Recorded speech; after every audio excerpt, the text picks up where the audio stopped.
I felt abandoned, alone, and angry. And nothing I did made me feel like I belonged.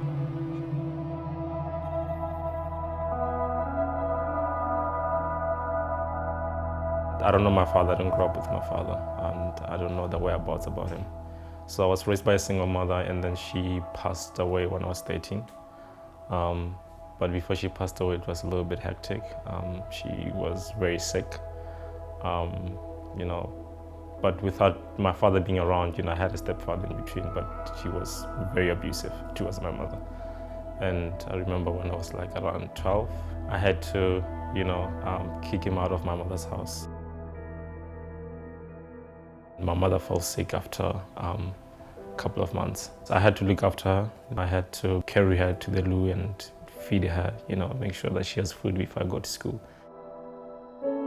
My mother ended up in the hospital for about a couple of months. While I was at home, my aunt came back, and they announced the bad news that she passed away.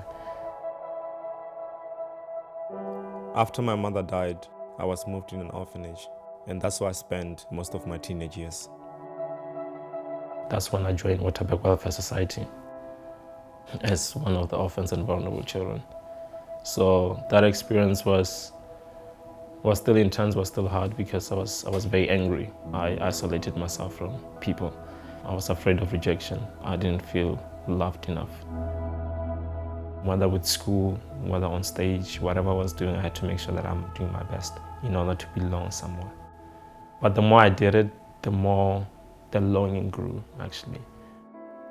Although I didn't realize it back then, God had placed spiritual family in my life. I met a lady called Mary Stevenson who kind of took me in as a spiritual mother.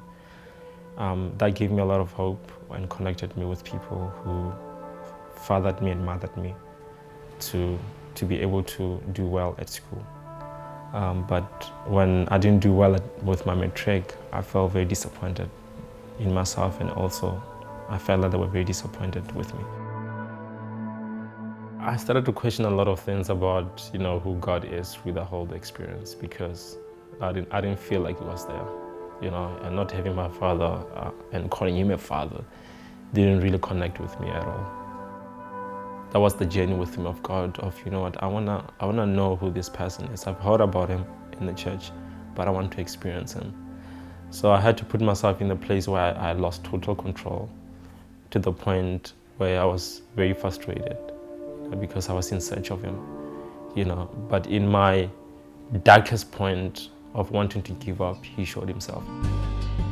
He brought some men around me to say, I will adopt you as my son and mentor you. By the grace of God, a door opened for me to volunteer somewhere with the same organization I grew up in, which is Waterberg Welfare Society. And then they took me in, and they trained me to be a peer educator. So God blew me away, even in the midst of, there was no hope, but He turned things around for me. Although I knew God and saw Him providing, I still struggled with embracing Him as my Father. So I came to Cape Town and did a discipleship training school for me to experience God as a father. I didn't have enough money. I had so much pride. I didn't even want to ask people for help.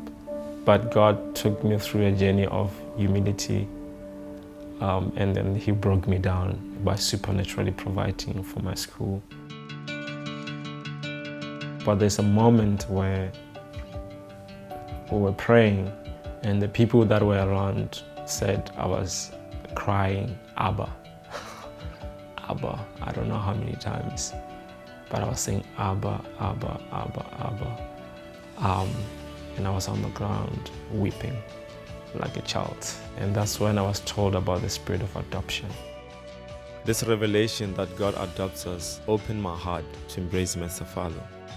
From that day, that's when I firmly knew that God is a father, and He's there, and He provides and He protects, and He longs to be with us as much as we long to be with Him.